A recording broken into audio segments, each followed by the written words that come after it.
अस्सलाम वालेकुम students, welcome to my YouTube channel easy solutions of mathematics. आज की वीडियो में मैं आपको करवाऊंगी मैयर थ्योरी का एक बहुत ही इंपॉर्टेंट थ्योरम जो है show that Cantor set C has Lebesgue measure zero.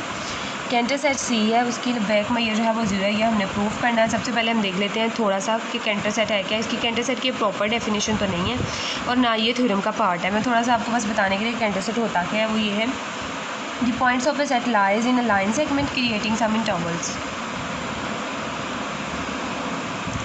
यानी कि अब एक सिंगल लाइन सेगमेंट है, ये जैसे कि एक लाइन है, इसमें डिफरेंट पॉइंट्स है 0 1, ये 2, ये -1, ये -2। अब यहाँ से यहाँ तक जाएँ, यहाँ से यहाँ तक जाएँ या यहाँ से यहाँ तक जाएँ, तो ये इंटरवल्स बना रहा है। एक सिंगल लाइन तक का जो सेट ऑफ पॉइंट्स है, जो इंटरवल्स बना रहा है हमारे पास, तो बेसिकली उसे हम कहते हैं कैंटर सेट। और कैंटर सेट एक तरह से हम जब क्रिएट करते हैं तो उसके अंदर हम इंटरवल्स को रिमूव भी करते हैं और फिर उनके मिडल थर्ड टर्म्स देखते हैं। तो हम जिस थ्योरम में यही काम करेंगे। तो नेक्स्ट चलते हैं, देखते हैं नेक्स्ट क्या करना। प्रॉपर थ्योरम यहाँ से स्टार्ट हो रहा है कि कंसीडर द क्लोज इंटरवल 0 1। एक इंटरवल 0 1 ले लेना है हमने, क्लोज इंटरवल। अब हम इसको यहाँ पर फर्दर देखते हैं। एक इंटरवल 0 1 ले लेना और उसको हमने 3 पार्ट्स में करना है डिवाइड। बेसिकली कैंटर सेट में यही काम होता है। 0 1/3 यूनियन 1/3 से हम लोग जाएंगे 2/3 और 2/3 से हम लोग जाएंगे 1 तक। ये बेसिकली हमारी हो गई फर्स्ट आइट्रेशन। ये हमारी एक तरह से फर्स्ट आइट्रेशन है। 0 1 को हमने 3 हिस्सों में डिवाइड किया, 1/2, 1/2 से 2/2, 2/3 सॉरी 1/3, 1/3 से 2/3 और 2/3 से हम 1 पे गए। ये हो गई हमारी आइट्रेशन। अब जो सेकंड आइट्रेशन है उसके अंदर हम पहले इसको और फिर इसको हम लोग करेंगे फर्दर डिवाइड। तो 0 1/3 को नेक्स्ट अगर हम करें तो 0 से 1/9 यूनियन 1/9 से 2/9 यूनियन 2/9 से आएगा हमारे पास 3/9 विच इज़ इक्वल टू 1/3। तो अब हमने 0 से 3 को, ये 0 से 3 को हमने फर्दर 3 इंटरवल्स में डिवाइड कर लिया है। ये नेक्स्ट हमने 2 3 को ले लेना है। इस वाली वैल्यू को हमने करना है रिमूव। जब हमने 3 इंटरवल्स बनाए हैं ना इसके, जब इसे हमने 3 हिस्सों में डिवाइड किया तो जो दरमियान वाली वैल्यू है ना, इसको हम रिमूव कर देंगे। तो रिमूव करने के बाद 2 बचेंगी। पहले हमने इसको फर्दर 3 पार्ट्स में डिवाइड, 3 इंटरवल्स में डिवाइड करना है, फिर हमने इसको करना है। तो 2/3 1 तो आएगा 2/3 से आ गया हमारे पास। अभी देखिए 2/3 से अगर हम 3/3 पे चले जाएंगे डायरेक्ट तो वो तो 1 हो जाएगा। तो हमने इसको 3 पार्ट्स में डिवाइड करना है इस तरह से कि एंड पे हम 1 तक पहुँच जाए। तो हम लिखेंगे 7/9 यूनियन 7/9 से हम लोग जाएंगे 8/9 और 8/9 से हम लोग जाएंगे 9/9 विच इज़ इक्वल टू 1। तो ये हो गई दोनों मिलाकर हमारे पास हमारी सेकेंड आइट्रेशन। फर्स्ट आइट्रेशन में हम लोगों ने इसको 3 पार्ट्स में डिवाइड किया, दरमियान वाली वैल्यू को किया रिमूव। और सेकंड आइट्रेशन में हमने इसके जो रिमेनिंग थे सेकंड आइट्रेशन में हमने उनको किया रिमूव। अब हमने इस तरह के नाम किस तरह देने हैं कि फ़र्स्ट आइट्रेशन का फर्स्ट इंटरवल जो हमने रिमूव किया है, ये मैं आपको ना इसके नाम याद करने का तरीका बता रही हूँ। उसके बाद हमने जो सेकंड आइट्रेशन किया उसके अंदर हमने जो इसकी भी दरमियान वाली वैल्यू को रिमूव कर देना है, इसकी भी दरमियान वाली वैल्यू को रिमूव कर देना है। हमने मिडल थर्ड टर्म को रिमूव करना है। यानी कि 3 वैल्यूज़ हैं तो हम लोग उनमें से एक वैल्यू थर्ड वैल्यू को फॉर एग्जांपल निकाल रहे हैं, तो वो मिडल वाली है वैल्यू, मिडल थर्ड टर्म है, ये भी इसकी ये भी इसकी, तो इसको भी रिमूव कर देना, इसको भी रिमूव कर देना। तो हमने सेकंड आइट्रेशन में 2 इसको सेकंड आइट्रेशन का फर्स्ट रिमूवल और सेकंड आइट्रेशन की सेकंड वाला रिमूव इंटरवल। तो अब इसको किस तरह से हम लिखेंगे, इसको हम थ्योरम में लिखेंगे। Consider the close interval 0 1 and let I 1 1, यानी ये जो दरमियान वाला इंटरवल है इसको the middle third term of the interval 0 1 interval 0 1 की मिडल थर्ड टर्म है, इसको हमने रिमूव किया है फ्रॉम 0 1 और let 2 1 and 2 2 be the middle third term of the remaining intervals. यानी कि 2 1 और 2 2 जो है, जो हमारे पास जो 2 रिमेनिंग इंटरवल्स हैं उनकी मिडल थर्ड टर्म्स हैं। ये दोनों रिमेनिंग इंटरवल्स हैं, इनकी मिडल टर्म्स ये दोनों हैं, ये I21 और I22 हमने इनको कह दिया। उसके बाद after removing these 2 intervals we have 4 close interval. अच्छा, इन दोनों इंटरवल्स को रिमूव करेंगे तो हमारे पास 1 2 3 4, जो बाकी इंटरवल्स बचेंगे वो 4 होंगे। नेक्स्ट अब हम जो रिमेनिंग इंटरवल्स होते हैं उन्हीं पर आइट्रेशंस करते हैं ना। रिमेनिंग इंटरवल्स पे हम जब आइट्रेशन, अब रिमेनिंग इंटरवल्स जो थे 0 1/9 2/9 1/3, ये सारे हमने चारों लिख लिए। इसमें से इसको रिमूव किया था, ये दो बचे, इनको हमने फर्दर आगे सेकंड आइट्रेशन में सॉल्व किया। अब इन दोनों में से हमने इन दोनों को रिमूव किया तो ये फर्दर 4 हमारे पास आ गई हैं। तो अब हमने जब इन 4 को आगे फर्दर हम लोग करेंगे, यानी कि इनको सॉल्व करेंगे और इनके मिडल टर्म्स को हम लोग रिमूव करेंगे, तो हम उन्हें पहले ही नाम दे रहे हैं कि let I31 I33 I32 33 34 be the middle third of the above 4 close interval. इन चारों को अगर हम सॉल्व करेंगे तो जो उनकी मिडल थर्ड टर्म्स आएंगे हम उनको ये नाम दे रहे हैं। उन्होंने लिख के नहीं बताया, करके नहीं, क्योंकि ये 100 तक काफ़ी लंबा काम जाएगा, तो उन्होंने वैसे ही नाम बता दिए। उसके बाद इसकी फ़िगर कुछ इस तरह से बनेगी। 0 से 1 तक हमारा एक इंटरवल जा रहा है, उसके अंदर हमने उस इंटरवल को 3 पार्ट्स में सबसे पहले किया डिवाइड, 3 पार्ट्स में कर दिया डिवाइड। 0 से 1/3 1/3 से 2/3 2/3 से हम लोग गए 1 पे, ये ऐसे। उसके बाद इसमें से दरमियान वाले को जिसको रिमूव किया उसको हमने I11 कह लिया, दरमियान वाले को रिमूव किया उसको I11 कह लिया। उसके बाद हमने फर्दर इन दोनों को भी आगे 3 इंटरवल्स में कर लिया स्प्लिट। अब इनको जो 3 में किया था उनकी भी जो मिडल थर्ड टर्म्स थी I21 कह लिया, एक को I22 कह दिया और उनको भी हमने कर दिया रिमूव। तो ये इसके ना एक तरह से हम थोड़ी सी फिगर में लाइन बना के थोड़ा सा समझा दिए कि हम बेसिकली कर क्या रहे हैं। In general at nth step 2n-1 intervals I n m की वेरिएशन जो है 2n-1 आर रिमूव। उन्होंने कहा है कि nth स्टेप जो होगा जब हम चलते जाएंगे तो 2n-1 जो वैल्यूज़ हैं वो हमारे पास एंड पे रिमूव हो जाएंगी। अब रिमूव कैसे होंगी? सबसे पहले अगर हम n = 1 ले लें तो 2 की पावर n-1 है तो 1 - 1 विच इज़ इक्वल टू 2 की पावर 0 और ये 1 आ गया। फर्स्ट आइट्रेशन जब हमने की है तो उसके बाद हमारे पास 2 की पावर n-1 किस तरह होगी? जब फर्स्ट आइट्रेशन किया तो हमारे पास 1 रिमूव हो गया। उसके बाद सेकंड आइट्रेशन 2 - 1 2 की पावर 1 2 आ गया। सेकंड आइट्रेशन में हमारे पास 2 रिमूव होंगे। सेकंड आइट्रेशन ये जो है दोनों की, इनमें से हमारे पास 1 और 2 वैल्यूज़ जो हैं वो रिमूव हो गई हैं। उसके बाद अगर हम फर्दर n = 3 पे जाएं, n की power 3 - 1 which is equal to n की पावर 2 और वो आ गया 4।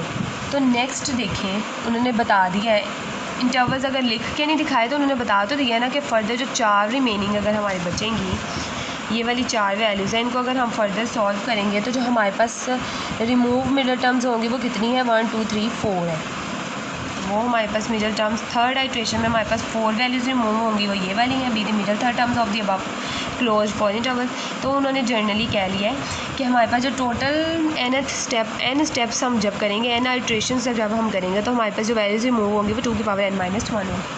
उसके बाद each interval n m has obviously length equal to 3 की पावर -1, यानी हमारे पास जो लेंथ है हर इंटरवल की जो हम रिमूव कर रहे हैं, जो I n m है ना, ये हमारे पास बेसिकली रिमूव्ड इंटरवल्स का जो है सीक्वेंस है, तो वो 1/3 जो है उसकी पावर n, तो इसको हम 3 की पावर -n भी लिख सकते हैं। तो ये आ गया इसकी। उन्होंने कहा कि हर इंटरवल की जो लेंथ है वो 3 - n है। If we continue the above process, अगर हम ये सारा process continue, we have a sequence I n m of pairwise disjoint open set and open sets की डेफिनेशन आगे बताइए। An open interval is an open set, यानी कि उन्होंने इंटरवल्स में इसको क्यों इस तरह से लिखा है, वही सारी बेसिकली थोड़ी सी डेफिनेशन बताई हुई है कि अगर हम इसको प्रोसेस को जारी रखें तो जो हमारे पास जो सीक्वेंस n m है वो pair wise disjoint open sets होंगे, उनका इंटरवल्स बन जाएगा। उसके बाद हमने कहा कि thus the set G is equal to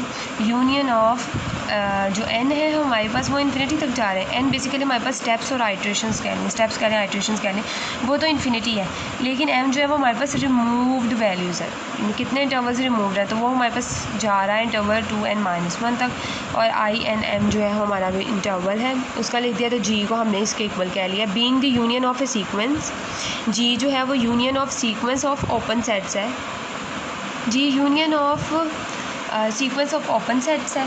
तो जो ओपन सेट्स होते हैं वो ओपन होते हैं, ओपन सेट्स इज़ ओपन, तो यूनियन ऑफ ओपन सेट्स होने की वजह से वो ओपन भी है एंड मेजरेबल, तो ओपन जो है वो मेजरेबल भी होता है। And the complement of G with respect to 0 1 is called Cantor set and denoted by C तो जी का अगर हम कॉम्प्लीमेंट लें विद रिस्पेक्ट टू 0 1 तो वो हमारे पास कैंटर सेट बन जाता है। सी इज़ इक्वल टू 0 1 को अगर माइनस कर दें जी में से या उसका कॉम्प्लीमेंट के तौर पे लिख लें तो हमारे पास वो कैंटर सेट बन जाता है। तो set G is close and must be measurable set. तो जी जो है वो हमारे पास क्लोज एक मेजरेबल सेट है। नाउ हमने दोनों तरफ एम जो जी था हमारा ये था, दोनों तरफ हमने एम अप्लाई कर दिया मैयर। जब हम इसके ऊपर मैयर अप्लाई करेंगे तो जो हमारे पास जब मैयर अप्लाई होती है तो यूनियन हमारे पास समेशन में तब्दील हो जाता है, चेंज हो जाता है। उसके बाद नेक्स्ट अब हमने अप्लाई किया है by countably additivity of M. Measure की प्रॉपर्टी है ये हमारे पास, जो हमने इसके ऊपर अप्लाई कर दिया। अब जो हमने फर्स्ट मैंने आपको बताया था कि जो हमारे पास आई है वो सीक्वेंस ऑफ रिमूव्ड इंटरवल्स है। तो जो फर्स्ट आइट्रेशन में हमारे पास रिमूव हुए थे वो m इंटू 1 1 उसे हमने कहा था। सेकंड में हमने 2 1 और 2 2 कहा था। उसके बाद हमने कहा था कि 3 1 3 2 3 3 3 4 रिमूव होंगे, ये ब्रैकेट्स में बता दिया। फर्स्ट में सिर्फ ये, सेकंड में सिर्फ 2 और उसके बाद यूँ 4 होंगे। उसके बाद मैंने आपको बताया था कि हर इंटरवल की जो हमारे पास लेंथ है वो क्या है 1/3 की पावर n है। 1/3 की पावर n है, इसको 3 की पावर -n या 1/3 की पावर n भी लिख सकते हैं, ये होता है। तो हमारे पास जो फर्स्ट आइट्रेशन में जब हम करेंगे तो वो 1/3 की पावर 1 होगी। तो फर्स्ट आइट्रेशन में 1/3 की पावर 1 है।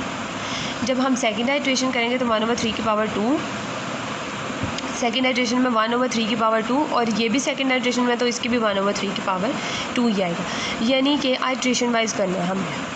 पहली आइट्रेशन में 1/3 की पावर 1 आएगी तो हमें एक ही वैल्यू रिमूव हुई थी। जब सेकंड आइट्रेशन करेंगे तो 1/3 की पावर 2 आएगी, लेकिन वो इसकी भी वही मैयर होगी, इसकी भी वही मैयर होगी, क्योंकि हमने कहा था कि सारे आइज़ की जो लेंथ है वो 1/3 की पावर n है। 1/3 की पावर n है तो हमने बेसिकली देखना है कि हर आइट्रेशन में कितनी दफ़ा हो रहा है काम। और जब हमने इन चारों के लिए लिखना है तो थर्ड आइट्रेशन में हमारे पास जो लेंथ होगी 1/3 की पावर 3 होगी, तो वो 4 टाइम्स हमने 1/3 की पावर 3 लिख देना है। इसको ऐड करेंगे तो 2/9, इसको ऐड करेंगे तो 4/27 होगा। ये mg है।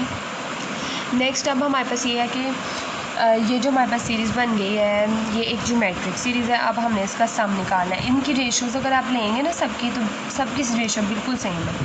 अब हमने देख लें अगर तो ज्योमेट्रिक सीरीज़ का फॉर्मूला जो होता है उसके सम को करने के लिए ज्योमेट्रिक सीरीज़ को वो होता है a/1 - r। तो जो a होता है वो हमारे पास पहले वाली वैल्यू होती है, a की जगह 1/3 आ जाएगा। जो सेकंड जो r होता है वो हमारे पास होती है बेसिकली रेशो।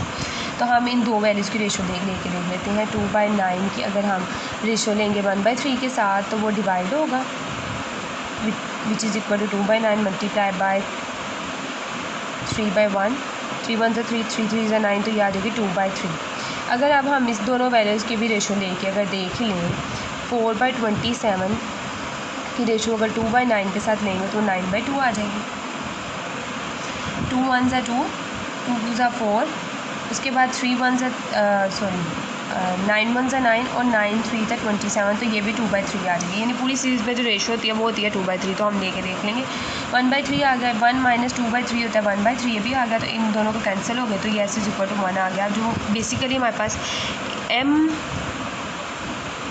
मैयर ऑफ जी की जो हमारे पास सम है वो आ गया =1। उसके बाद हमने क्लियरली कहा था कि जी का कॉम्प्लीमेंट विद रिस्पेक्ट टू 0 1 जो होता है वो हमारे पास कैंटर होता है। उसको हम इस तरह से भी लिख सकते हैं कि जो 0 1 है वो इक्वल टू है C यूनियन G, यानी कैंटर सेट यूनियन G, जो union of sequence of intervals है। इनके ऊपर अप्लाई करेंगे मैयर। जब हम इनके ऊपर मैयर अप्लाई करेंगे तो दो वैल्यूज़ के दरमियान अगर यूनियन हो और इन पर मैयर अलग अलग से अप्लाई करें तो वो प्लस में कन्वर्ट हो जाता है।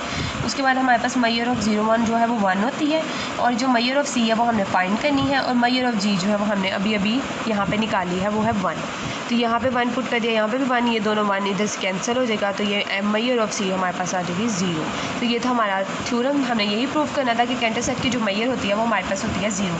तो हैंस प्रूव्ड थ्योरम प्रूव हो गया हमारा। अगर आपको कोई बात समझ नहीं आई तो आप मुझसे कमेंट सेक्शन में पूछ सकते हैं। मेरी वीडियो पसंद आई है तो प्लीज़ लाइक ज़रूर करें, और अगर आपने मेरे चैनल को अभी तक सब्सक्राइब नहीं किया तो प्लीज़ मेरे चैनल को सब्सक्राइब करके मुझे सपोर्ट करें, और अपने फ्रेंड्स के साथ भी मेरी वीडियो को ज़्यादा से ज़्यादा शेयर करें। Thank you so much.